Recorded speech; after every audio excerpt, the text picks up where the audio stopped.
Dans le cadre du projet BICOSE, bien-être animal du concept au service de l'élevage, nous allons nous intéresser à, en pratique, comment mettre en œuvre une évaluation. À votre avis, est-ce facile de construire des indicateurs pour évaluer le bien-être animal? Par exemple, sur la liberté absence de soif, quel indicateur proposeriez-vous? Réponse dans quelques diapos. Les critères d'un bon indicateur sont divers.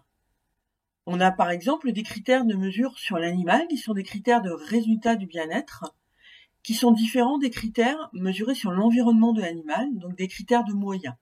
Ces critères de moyens étaient quasi exclusifs depuis plusieurs décennies et ils sont de plus en plus complétés, voire remplacés par des mesures sur l'animal. Dans tous les cas, évidemment, ces critères s'adaptent en fonction des espèces.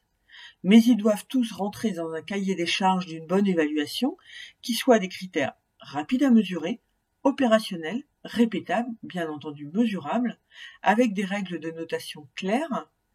C'est ce à quoi s'est attelé le projet scientifique européen Welfare Quality, qui se décline aujourd'hui en outils filières au travers de Bovywell, Eben ou BIP. Les limites de ces indicateurs, c'est qu'ils sont spécifiques du monde scientifique et de l'élevage, mais qu'ils sont inadaptés pour le consommateur. Celui-ci, par exemple, plébiscite le plein air. Pourtant, nous allons mesurer la capacité de l'animal à avoir de l'exercice, qu'il soit en intérieur ou à l'extérieur.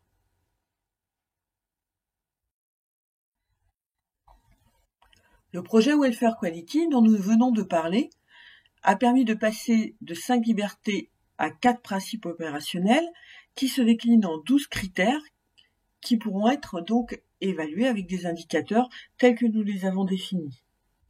Ces 4 principes sont une bonne alimentation au travers de pas de faim, pas de soif prolongée, un bon logement avec un confort en repos, un confort thermique, une liberté de mouvement, une bonne santé, pas de douleur, pas de maladie, pas de blessures, et des comportements appropriés parce que pas d'émotions négatives, au contraire des émotions positives et une bonne relation homme-animal.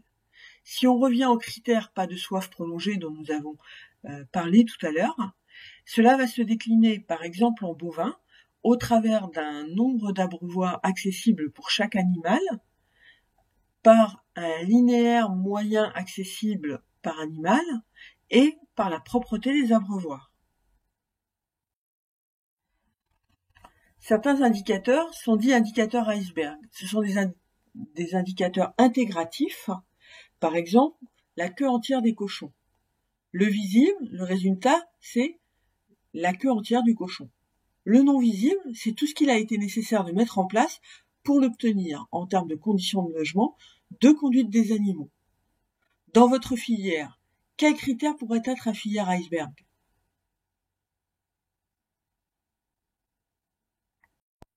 Je vous laisse y réfléchir, je vous remercie et nous remercions notre financeur, le ministère de l'Agriculture et de l'Alimentation, au travers du CASDA.